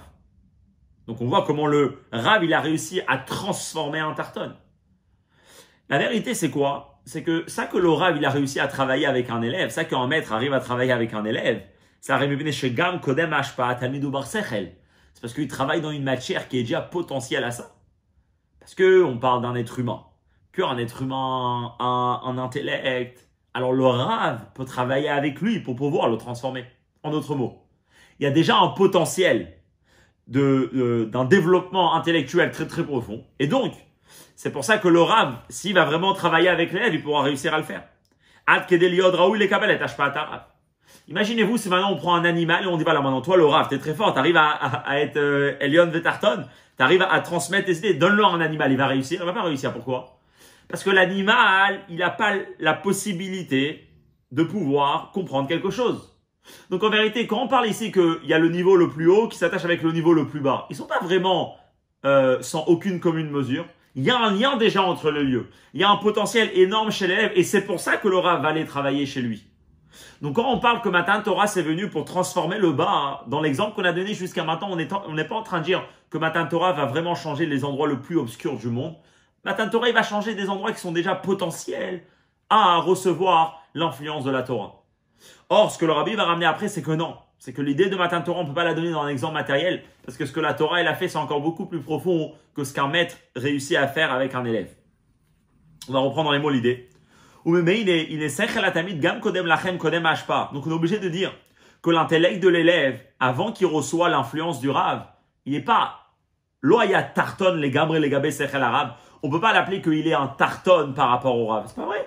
Il a déjà un lien avec le Rav. Alors le Rav, il est beaucoup plus intelligent, il est beaucoup plus développé. Mais il y a un lien déjà entre les deux. Et c'est ce lien qui permet au Rav de venir voir l'élève. Donc pour reprendre dans l'exemple, on parle d'Avraham Avinu pareil. On sait qu'Avraham Avinu, lui, il a fait le chibur entre Elion et Tarton, comme on a vu, il a réussi à avoir le Sechel et la Emouna en même temps. Mais pourtant, on sait très bien que les Avot, leur accomplissement des mitzvot, était uniquement dans des choses spirituelles, n'était pas dans des choses matérielles. C'est-à-dire que les Avot, c'est vrai qu'ils faisaient un lien entre le spirituel, entre le Elion et le Tarton, mais ils n'arrivaient pas à prendre un Tarton qui était aucun rapport et aucun lien avec Dieu. C'était déjà un Tarton qui était un peu lié. Par exemple, dans l'exemple qu'on a donné, Avraham, il a réussi à faire que son âme, sa tête, son cœur, elle soit attachée à Dieu. Mais ça, c'est déjà un peu spirituel. De réussir à prendre un Tarton qui n'a aucun rapport et de réussir à le transformer, est-ce que ça vraiment, ça peut se faire? Est-ce que vraiment on a la possibilité de prendre quelque chose qui a aucun lien avec Hachem, quelque chose que d'une manière extérieure est complètement déconnecté de Dieu? Est-ce que lui aussi on peut réussir à l'influencer dans la Torah? Alors jusqu'à Abraham, on n'est pas en train de voir ça. Parce que jusqu'à Abraham, on est en train déjà de parler avec des choses qui ont un lien potentiel. Yeter al-kel, plus que ça. Donc ça c'est le premier point qui manque dans l'exemple d'Abraham. C'est que on n'est pas en train de prendre quelque chose qui a rien à voir avec le Elion, on est dans un Tarton qui a un peu à voir. Yeter al-kel encore plus que ça. Il y a un autre point qui manque ici. C'est machar shechushe al-talmid nasim lachar meken kechushe arav aledeziko chushe al-talmid. Vu que l'influence du maître envers l'élève, comment ça marche? C'est plus l'élève va se fatiguer et plus il va réussir à raffiner et à développer ses qualités intellectuelles. Premièrement, on n'est pas en train de parler d'un élève qui est complètement terrestre par rapport au maître, il est complètement inférieur par rapport au maître. Non, il y a déjà un lien, hein. Mais à part ça, il est chib ou ravima talmid ou rag bedargazo shel sechel talmid shemit aleu mizdakechet al yedei hashpat arav. Aval lo bedarkat sechel talmid ki ufi shehu mitzad atzmo lifnei hashpa. Un autre point, c'est quoi? C'est comment ça marche. Le Rav, il va donner des cours, il va beaucoup miser sur son élève. Et plus l'élève il va travailler, plus il va raffiner son cerveau pour que le cerveau puisse comprendre des choses très très fortes. Donc en fait, c'est où que l'élève est devenu un avec le maître.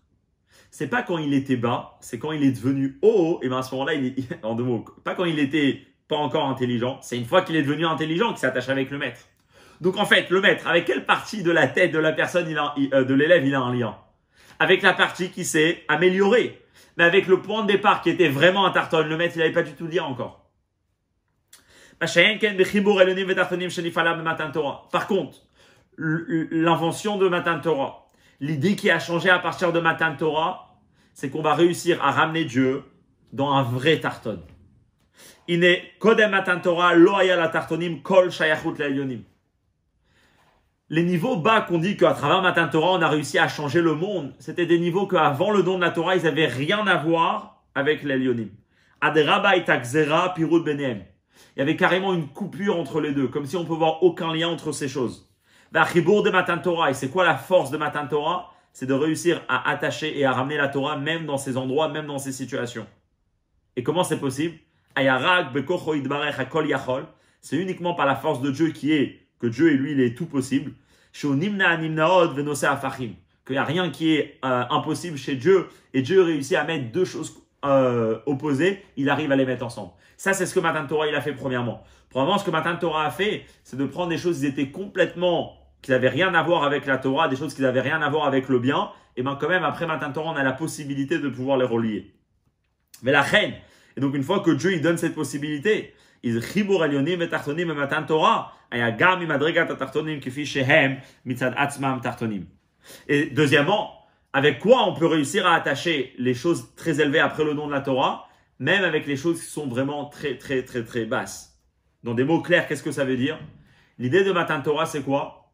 C'est qu'un juif, quand il s'attache avec la Torah, il ne va pas seulement s'attacher avec la Torah quand il va se déconnecter de soi-même et uniquement dans certains moments dans la journée, dans certains endroits, dans certaines situations, dans certaines humeurs, non. La force de la Torah, c'est qu'elle réussit à pénétrer dans tout l'être de la personne, dans toute l'existence de la personne, jusqu'au dernier des détails, même jusqu'aux détails les plus obscurs de la personne, les plus a priori qui ont l'air négatifs, les plus bas, les plus tartonimes, et bien même là-bas, Matan Torah, il peut atteindre. Et ça, c'est le vrai chidouche de Matan Torah. Quand on parle de chibur elyonim et tartonim, c'est pas juste d'attacher les forces intellectuelles de la personne avec Dieu, c'est déjà une idée, mais c'est beaucoup plus profond, c'est de vraiment ramener la lumière de Dieu dans les endroits les plus bas. Jusqu'à là, c'est une première partie de la sikha. Et jusqu'à là, on comprend qu'est-ce qui a changé après Matan Torah. Et que les étapes d'avant, c'est un développement pour arriver à Matan Torah. Par contre, maintenant, le rabbi va dire que quand on vit après Matan Torah, nous-mêmes, on peut être ou bien un juif de Noach, ou bien un juif d'Abraham, ou bien à l'époque d'Abraham, ou bien un juif d'après Matan Torah, ou bien on peut même être dans le niveau le plus bas, on peut être un juif à l'époque de Bereshit.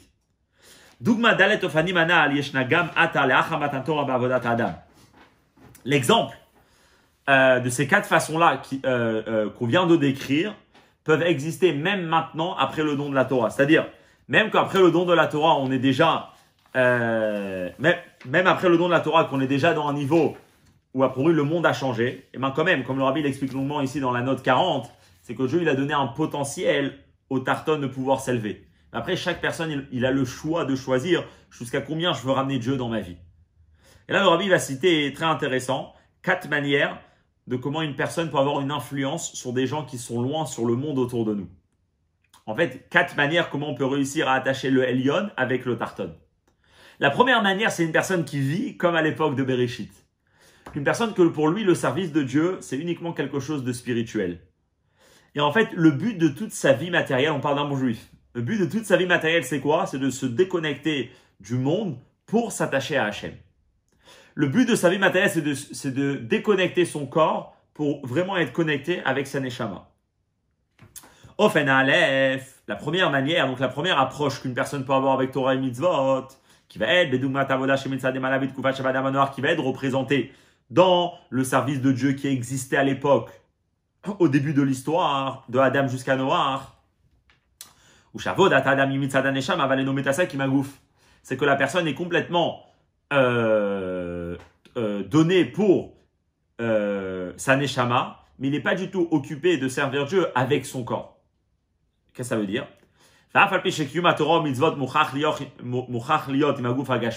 C'est une personne qui pratique Torah mitzvot, elle est obligée d'utiliser son corps pour faire les mitzvot. On est obligé de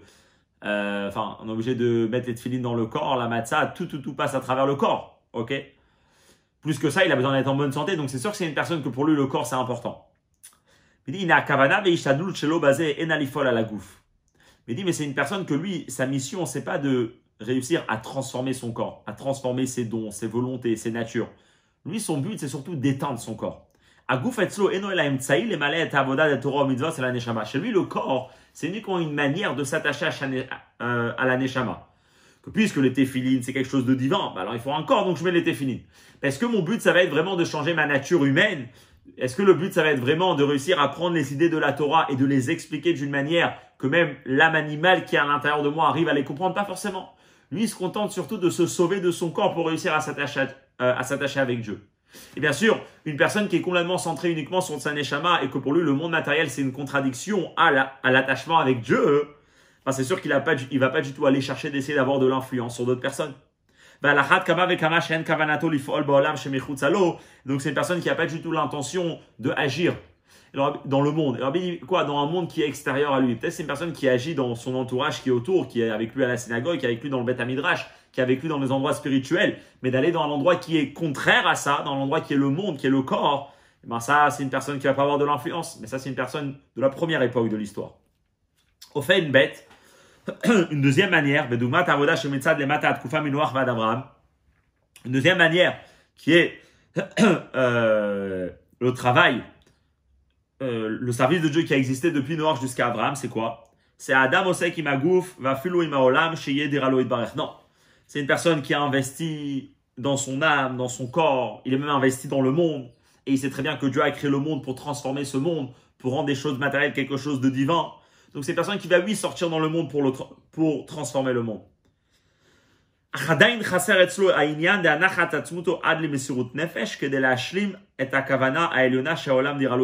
ce qui manque chez cette personne, c'est qu'il n'est pas complètement donné, il n'a pas le don de soi pour accomplir la kavana pour laquelle le monde a été créé, qui est de faire de ce monde un endroit pour Dieu. Il est occupé pour avoir une influence dans le monde autour de lui, pas seulement sur soi-même, même sur son entourage. Mais mais il est surtout investi parce que puisque lui, il a une mission qui est de avoir une influence sur le monde et Dieu, il a créé dans ce monde, donc il va le faire. Pas parce que Dieu, il a envie que le monde change. Parce que lui, on lui a donné une mission. Alors lui, il va faire tout ce qu'il peut pour le faire. On va donner un exemple concret, ou les dogmas. On parle lui d'une personne qui va aller chercher d'autres juifs pour les rapprocher de Torah ou mitzvot. On parle lui d'une personne qui va aller chercher le tarton pour l'élever et le raffiner. Pourquoi il le fait? Parce que puisque dans la Torah il y a une mitzvah quand tu vois ton ami qui se comporte mal, tu dois lui faire des reproches. Donc, lui, il a la mitzvah de faire des reproches à son ami et de le ramener dans le bon chemin. Donc, il va aller parce que son ami l'intéresse, parce que le tarton, non, pas parce que le tarton doit être transformé, mais parce que lui, il a un devoir de accomplir ce qui est écrit dans la Torah. Une personne qui le fait uniquement parce que c'est écrit, donc je le fais, mais c'est pas que lui-même il a investi dans ça parce qu'il sent le besoin de transformer la personne en face. Donc ça lui manque, à un certain moment, il ne pourra pas vraiment complètement être donné, engagé dans cette mission-là de transformer ces juifs à Torah mitzvot. Il va peut-être le faire, mais pas forcément que ses actions vont donner fruit. Parce que pour lui, c'est pas le but de ces actions qui est important, mais c'est surtout le fait qu'il peut dire « Ah, j'ai fait ce qu'on m'a demandé ». Et ça, c'est justement le comportement de Noach. Ça, c'est le comportement de Noach avec les gens de sa génération. C'est marqué dans le Zohar que chaque jour, jour pour jour, pendant 120 ans, Noach, il allait faire des reproches aux gens, il allait dire aux gens, venez, rapprochez-vous, revenez de votre mauvais comportement. Mais pourtant, pourquoi Noach il faisait? Pas parce que ça l'intéressait que eux ils fassent teshuva. Parce que lui, il sentait qu'en tant qu'être humain, dans la période dans laquelle il vit à cette époque, il doit faire quelque chose. Donc c'est encore une fois centré sur lui. Il agit avec les autres, mais surtout parce que lui, il a besoin de le faire. C'était surtout pour accomplir l'ordre qu'on lui avait demandé d'aller faire ça. Mais la reine, c'est pour ça d'ailleurs. C'est pour ça que Noach, quand il voit que ça marche pas, c'est où qu'on pourra voir la différence. Est-ce que vraiment on est intéressé que la personne change et si ça marche pas? Noach, une fois qu'il voit que ça marche pas, il va pas aller prier pour eux, il va pas aller donner sa vie pour sauver ces personnes. Pourquoi? C'était jamais la question c'était tout le temps lui. Lui, il doit faire quelque chose pour les changer. Si on parle de Noach, c'est pas pour parler du mal de Noach, mais c'est justement, l'Arabie veut dire comment, en fait, Noach, c'est le Noach qui existe à l'intérieur de nous. Des fois, nous aussi, on va aller, pas parce que la personne en face nous intéresse, parce qu'on sent, on a comme ça été éduqué, on est obligé d'aller le faire, mais pas parce que la kavana est importante chez nous. Après, on arrive à une troisième manière de servir Dieu, à une troisième influence sur les Juifs autour de nous. On arrive à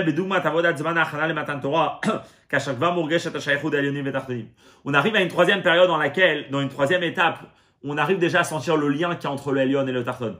Il n'y a plus que la personne se sent plus élevée que l'autre. On voit déjà un lien entre les deux. On parle déjà d'une personne qui va s'efforcer jusqu'à de donner sa vie. Il va donner sa vie pour accomplir la kavana pour laquelle le monde a été créé, qui est que de faire de ce monde une dira pour Dieu. On parle déjà d'une personne, La raison pourquoi il veut rapprocher un autre juif, c'est pas juste que comme ça c'est écrit donc je le fais. Mais c'est parce que vraiment l'autre juif l'intéresse. Dans son ressenti, il ressent de l'amour pour lui dans le sens où il sent que pour lui, que pour cette personne-là, le mieux c'est de rapprocher. Et c'est pour ça qu'il va aller le rapprocher à la Torah. Bim, mais quand même, ça va être quoi le problème? Ça a raison, fait chose qui m'azoula drak, kacher alef rev tzoura, que les romains mettent azulat le corps de la Torah, mitzvot, avalelo, yeridalim komo shel azulat, kefi shoben matzava tarton. On est intéressé d'aller rapprocher ce juif, mais ce qui nous intéresse, c'est ce juif, c'est pas le tarton qui est à l'intérieur de lui. C'est pas le niveau le plus bas qui est à l'intérieur de lui. C'est-à-dire, on s'intéresse uniquement à la spiritualité de ce juif, pas à la matérialité de ce juif. Sa situation intérieure, comment il se ressent profondément, ça va pas vraiment nous intéresser. Ça va être surtout, on va être chez lui pour toucher la partie supérieure de cette personne. Mais la partie inférieure de la personne, la partie de la personne dans laquelle il a vraiment des doutes, dans laquelle il se sent vraiment pas bien, on va pas vraiment s'intéresser à ça. Donc on crée déjà un lien entre le Elyon et le Tarton. On va donner toute notre vie pour aller rapprocher des Juifs à la Torah. Mais quand on va être avec le Juif, on va surtout parler de Torah à ce Juif. C'est-à-dire, on va surtout parler au côté spirituel de ce Juif. Mais à son côté dans lequel il doit affronter le monde tous les jours, ça on va pas vraiment toucher. Bête. Ishtaduto lekarev et azulat lavodat Hashem Irak keshecha sheoto adam shayach leitkarev. Deuxièmement, on va pas aller voir tout le monde.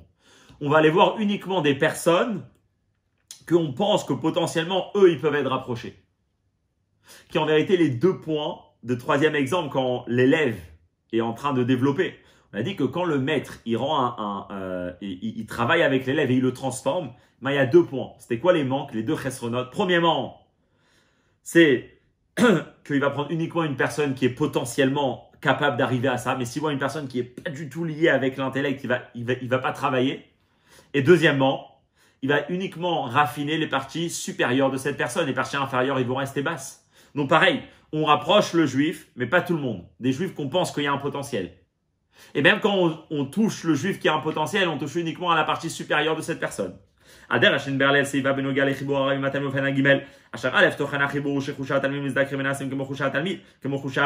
même manière qu'on a expliqué avant que quand le maître transforme son élève dans la troisième façon, c'est qu'il élève son élève, il raffine son élève, mais les niveaux inférieurs, il reste inférieur. Et deuxièmement, il choisit ses élèves, il ne prend pas n'importe qui. Et ça, c'est le comportement d'Abraham. Ça, c'est le comportement d'Abraham Avinu. Que c'est vrai qu'Abraham Avinu, il va aller jusqu'à Messirut Nefesh pour transformer les gens de sa génération. Abraham, son but, c'est pas que les gens, ils répètent les mots que lui disent, mais c'est que de eux-mêmes, ils arrivent à comprendre et ils arrivent à être convaincus, à prendre cette conscience qu'il y a un Dieu qui existe, que quel Olam, que tout le monde c'est Dieu. Donc Abraham, il est vraiment occupé de prendre des gens qui sont très très loin et les transformer pour leur amener beaucoup de divinité dans la tête. Et même quand ces gens, c'est qui? C'est des gens de Sédom ou des gens très très bas. Abraham, il va pour prier pour eux jusqu'à qu'il se met en danger. Comme c'est connu qu'Abraham, il a parlé des mots que lui-même il dit il devait pas forcément les dire sur jeu. Mais arrête filato, aytarak shinatsu bisrulat tzadikim shimatsu sham, apoalim zikur bemakom shebo nimtsaim, ulachar shenodalo shen sham asarat tzadikim umele lavhu atar de kamalichu alosif levakesh. Mais même quand Abraham il va être influencé, qu'est-ce qu'il dit? Il dit que par le mérite des tzadikim qui se trouvent là-bas, que cet endroit soit sauvé. C'est-à-dire, par le mérite du bien qui est là-bas, par le mérite de l'influence des bonnes personnes qui se trouvent, grâce à ça, je vais sauver les gens qui se trouvent dans un niveau inférieur. Donc on est encore en train de trouver une différence entre le Elyon et le Tarton. On est encore en train de dire que le Tarton c'est un Tarton. On n'arrive pas encore à trouver le bien qui est à l'intérieur de chacun. Et c'est pour ça d'ailleurs que quand on trouve qu'effectivement il n'y a pas de tzadikim, qu'est-ce qu'il fait Abraham? Abraham il arrête de prier. Alors c'est déjà un niveau qui est très très haut parce que c'est déjà une personne qui est complètement investie de rapprocher des juifs. C'est déjà une personne qui est en train de faire Messirut Nefesh pour rapprocher des gens à la Torah. Mais c'est une personne qui quelque part il y aura encore quelques limites où il va pas aller voir tout le monde et même les gens qui va aller, il va pas vraiment rentrer dans le profond de ces gens pour savoir vraiment ce qui se passe profondément, mais il va les changer d'une manière superficielle. Mais après on arrive à qui? Après on arrive à Moshe Rabbeinu et ça c'est le don de la Torah. Le don de la Torah, Moshe Rabbeinu c'est quoi? Dans les mots de Jorabi, Va'ofen Reviyu, et ça c'est le comportement à adopter, le niveau le plus haut. She'avato le'adam acher mi'Israël hu kamocha. C'est que l'amour et l'attachement, le lien, l'union qu'on a avec un autre juif, c'est qu'on l'aime autant que nous-mêmes, c'est-à-dire Ahava Atzmit Anaalet Mecheshbon, un amour qui est au-dessus de tout calcul qui peut exister. Tous les lions et le tarton, on met ça de côté, et on aime cette personne, et on est attaché avec lui, sans aucune raison, sans aucun calcul qui peut limiter cet amour, qui peut limiter ce lien. Velachen, et donc, la conséquence d'un tel comportement, c'est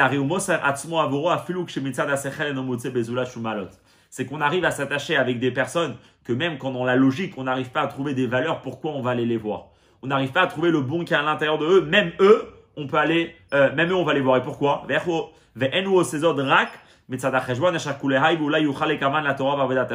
Et la mitzada ava atzmitela. Et c'est pas qu'on les rapproche parce qu'on dit non, parce que si je vais rapprocher ce juif et je vais être gentil avec lui et je vais rentrer dans son monde dans lequel il se trouve très très bas, et ben je pourrais l'élever à la Torah. Non, c'est plus que ça. On va voir le juif juste pour le fait d'être avec lui. Ici, il ramène ce qui est rapporté dans le Tanya. Il dit c'est pas que tu vas voir le juif qui est loin uniquement pour le rapprocher de la Torah, mais tu vas voir le juif qui est là juste parce qu'un juif et un autre juif doivent être ensemble. Et bien pourquoi? C'est quoi la raison? Il n'y a pas de la Torah, il n'y a rien, on trouve aucune qualité chez ce juif. Mais c'est justement ça que Matan Torah a changé dans le monde. Que même le Tarton, même le niveau le plus bas, eh ben, il est attaché au Elion d'une manière très très forte. Et donc c'est à chaque personne de réussir à développer cette conscience, de réussir à trouver que même dans le niveau le plus bas, et pas seulement le niveau supérieur de l'élève, le niveau le plus bas de l'élève, et n'importe quel élève, même celui qui, on voit aucun potentiel chez lui, ben même lui il est attaché à la Torah, même lui il est attaché au mitzvot, et donc chaque personne et toute personne doit voir cette idée-là, doit aller les voir. Qui est justement ce que Matan Torah a changé, l'attachement avec le bas et le bas quand il est encore bas. Et de qui on peut prendre enseignement de ce comportement? C'est qui nous a montré un tel comportement? On ne juge pas du tout la personne pour savoir dans quel niveau de Torah ou mitzvot il est, mais on va voir tout le monde et chaque personne d'une manière très très profonde. Ça c'est Moshe Rabbeinu. C'est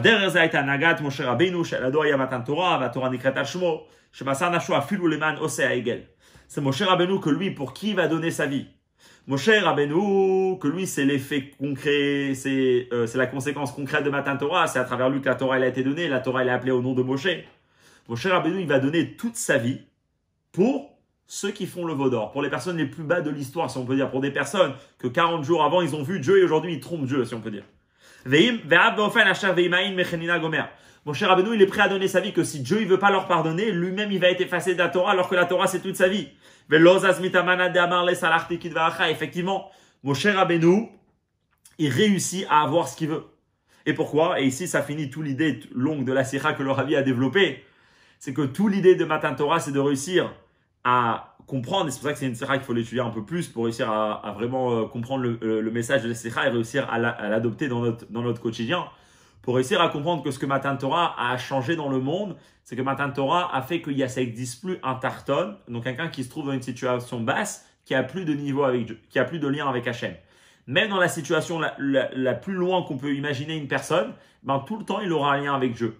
Et c'est justement au maître, c'est justement à celui qui veut aller l'influencer, de adopter cette conscience pour plus faire aucune différence et pas choisir les élèves, si on veut dire, mais vraiment avoir de l'influence sur tout le peuple juif. Et ça, c'est ce que Matan Torah a changé.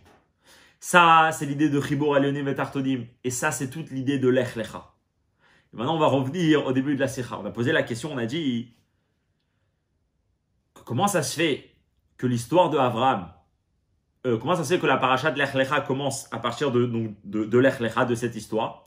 Oui, parce qu'en réalité, Abraham, il représente l'idée de l'union entre le Elyon et le Tarton. Et c'est quand que dans la vie d'Abraham, ça a commencé, c'est qu'à partir de Lech Lecha. Pourquoi? On a dit c'est comme ça. Le Rabbi il a ramené des preuves au début de la Sikha, il ramène des notes, que comme ça c'est rapporté dans plusieurs livres de Chassidut. C'est rapporté on peut trouver ça dans le Harizal aussi. Mais c'est quoi le sens profond? Pourquoi Matan Torah peut commencer uniquement à partir de Lech Lecha? Et là c'est un enseignement magnifique.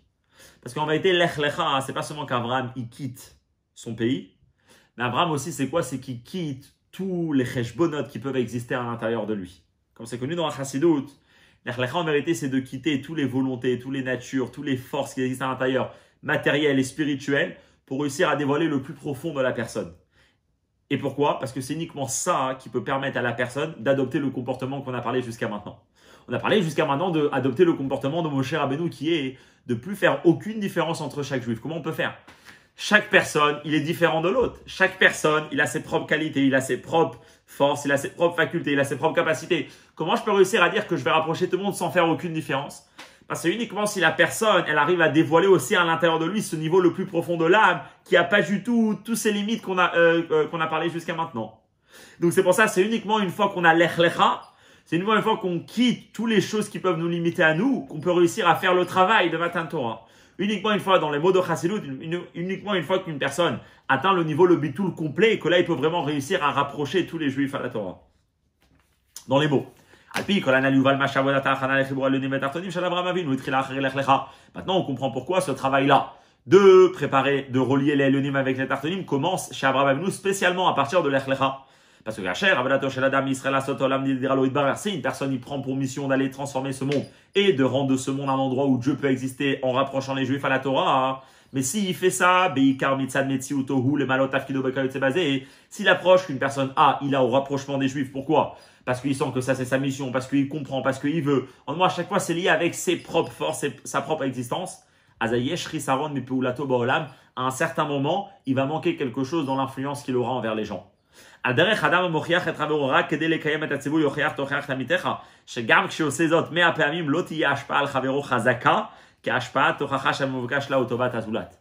dit comme ça. Dit un exemple intéressant. Si une personne il va rapprocher un autre juif uniquement parce que c'est écrit dans la Torah qu'il faut rapprocher un juif à la Torah. Mais pas parce que lui-même il sent que ça c'est sa mission. Et pas parce que lui-même il ressent l'amour envers un prochain qui dit quoi, qui pense à lui et qui est vraiment soucieux que lui doit être rapproché à la Torah. Alors même si la personne n'a pas ce sentiment, il pourra faire même 100 fois des reproches, il n'y aura pas de changement chez la personne. C'est uniquement une fois que la personne va aller rapprocher une deuxième personne. Pas parce que il a compris, parce qu'il sait que c'est ça la vérité, mais uniquement parce que Dieu lui a, mais parce que vraiment il ressent que le bien de son ami, c'est uniquement là qu'il pourra réussir à faire un changement chez la personne. C'est ce qu'il dit ici. Donc, mais pour avoir ce sentiment, il faut que la personne se libère de toutes les limites et les limites comme on va dire, de l'âme animale et même les limites de l'âme divine. Si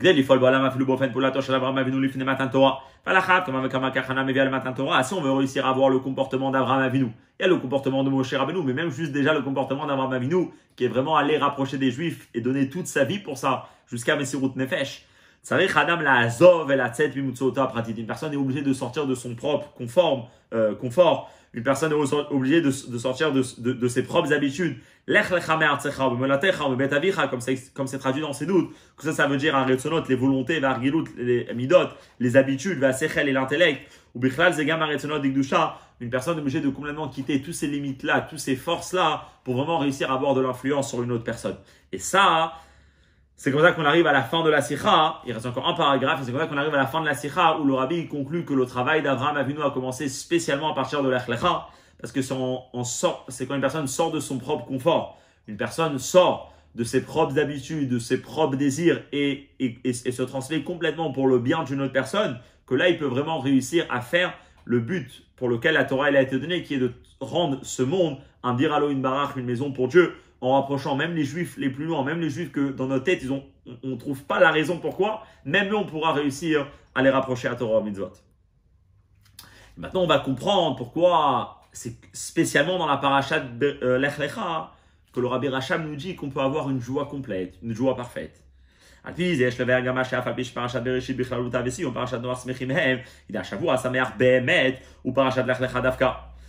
on a déjà expliqué pourquoi dans la parashat Bereshit il n'y a pas une vraie joie, ça c'était tout au début du cours.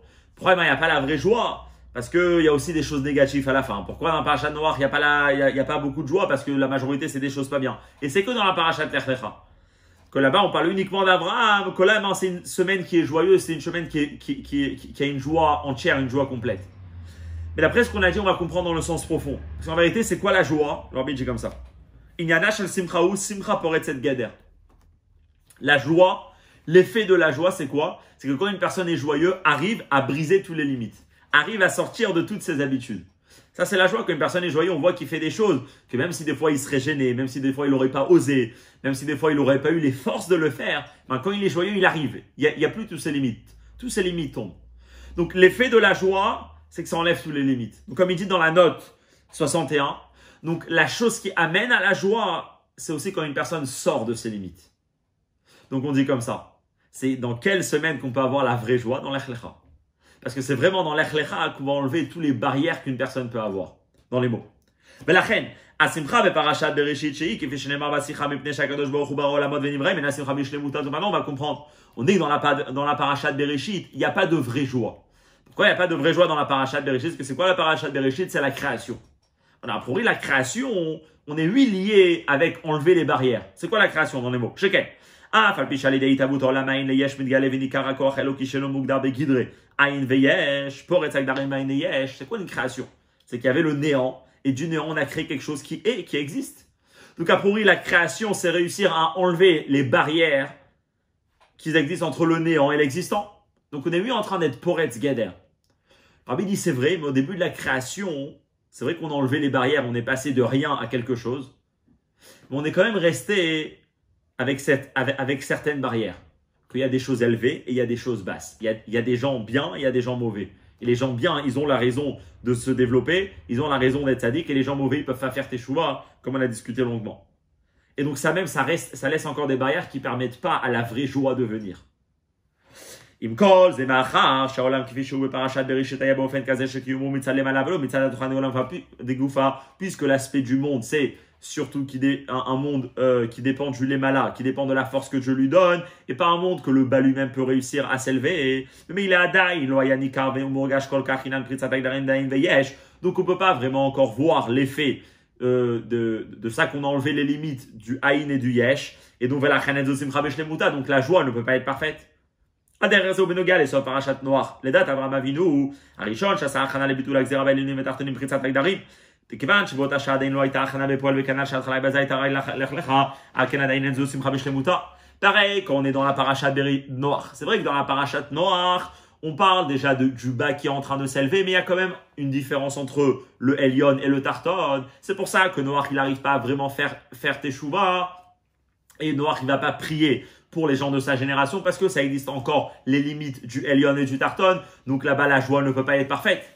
C'est uniquement une fois qu'on arrive à la parashat Lech Lecha, dans la parashat Lech Lecha, dans laquelle tous les jours on vit avec Avraham Avinu, dans laquelle tous les jours on vit le comportement de Avraham qui était justement transcender les limites du Elyon et du Tarton.